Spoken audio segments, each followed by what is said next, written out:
I'll always be here for my grandmother and whoever needs to send me abroad for whatever reason. You know, I don't really have any plans. This was my main effort to get back out to Afghanistan. It took a little bit longer because of certain reasons, but yeah, I'm out here now, so that part of me that's another tick in the box. As to how long I'm going to spend in the army, who knows? You know, I will continue to bounce between my army job and the other job.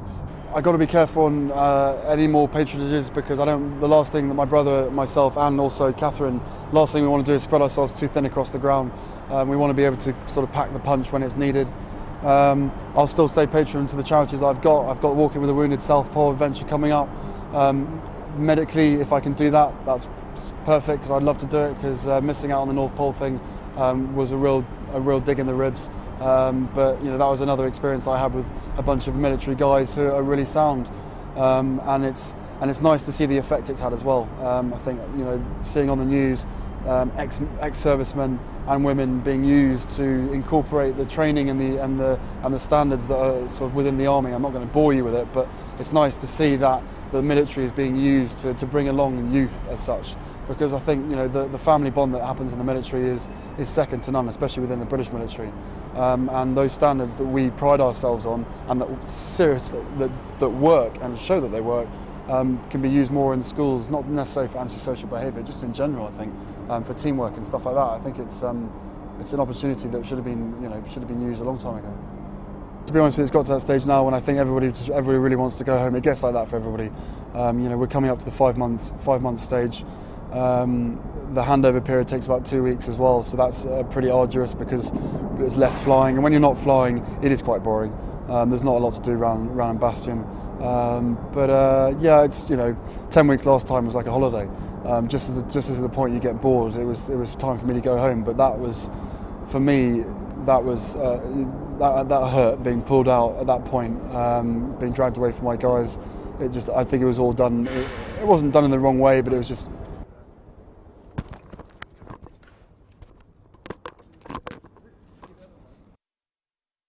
Welcome to our home.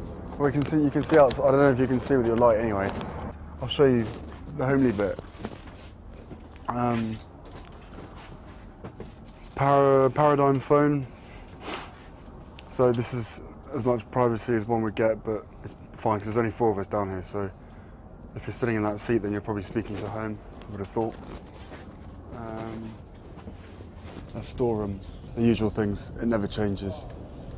I hate peanut butter. Squares are good. Tracker, never used to eat them. I do now. Kit Kats and Mars bars. Everyone tries not to eat them, but everybody does.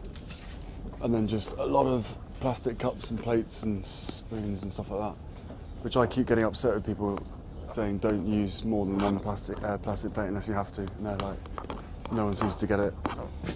Yeah, save the planet and all that. Sleeping accommodation. Only when we're on night VHR do we sleep down here. There's no other reason why we want to sleep down here. This is my bed. I don't really make it when I'm down here, which is a joy. That's it, made. So yeah, when we're down here, we sleep in here, and then when we're off duty, we sleep in the block. Which the best way of describing it is porter cabins on top of each other, I would have thought, and then each porter cabin is sort of split into 2. 2 people share each room. And you have a few home comforts, but nothing big. I've got a couple of rugs, one rug that I bought from home and another one that someone gave to me, an Afghan rug. This is the only bit of the accommodation you guys are going to get to see, because that side's more of our sort of private side, what's left of it for me. I haven't had a shout that's involved getting up in the middle of the night then going back to sleep again. Ours are normally late at night or very first thing in the morning.